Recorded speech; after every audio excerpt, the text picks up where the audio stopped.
It's 5:35 a.m. in Hastings, Minnesota. The air is a cool 58 degrees, and a thick gray haze is sitting quiet and heavy right over the surface of the Mississippi River.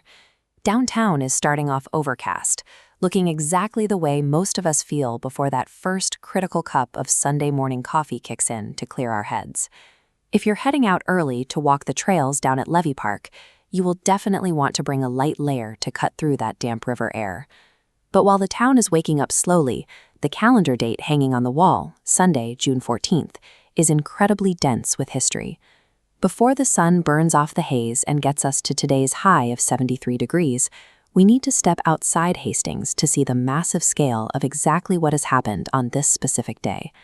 Let's start by moving up the river to St. Paul.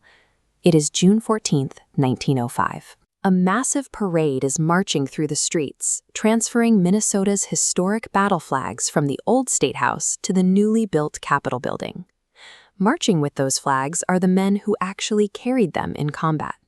You have aging veterans standing shoulder to shoulder who fought in the Civil War, the U.S. Dakota War, and the Spanish-American War. The fabric they carried was bullet-torn, heavily weathered, and hanging onto the wooden staffs by threads. For many of these elderly men, parading down the St. Paul streets that day would be the final public recognition they ever received for their military service. The entire reason those veterans were marching on June 14th goes back over a century earlier, to a room in Philadelphia in 1777.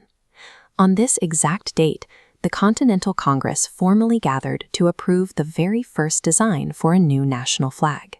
This image shows exactly what they agreed upon: 13 crisp white stars arranged in a uniform circle against a blue canton, matched with 13 red and white stripes.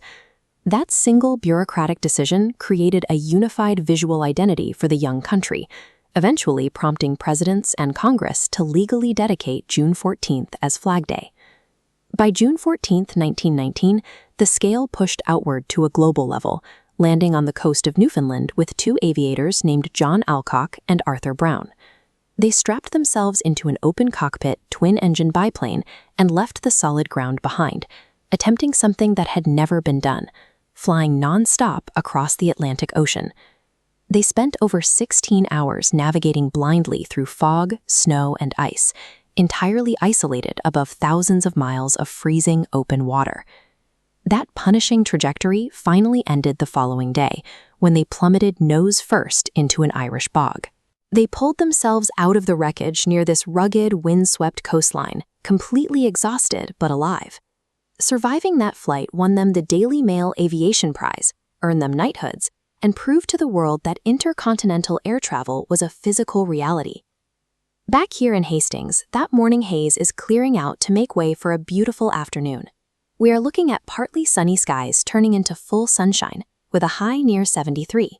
You will notice a steady northwest wind blowing at about 10 to 15 miles per hour throughout the day, so definitely keep an eye on your napkins and patio umbrellas if you're eating outside. That very same elemental breeze cutting through downtown Hastings today is the exact same force that stretched out those aging battle flags in St. Paul, caught the first American stars and stripes, and lifted a fragile biplane off the coast of Newfoundland. It is a perfect afternoon for a walk by the river, catching up on yard work, or taking a long Sunday drive with a little more appreciation for the history floating around us. Enjoy the windows open weather tonight. If you learned something new today, share this video with a neighbor, and make sure to subscribe to Hastings Now to keep up with the stories right outside your door.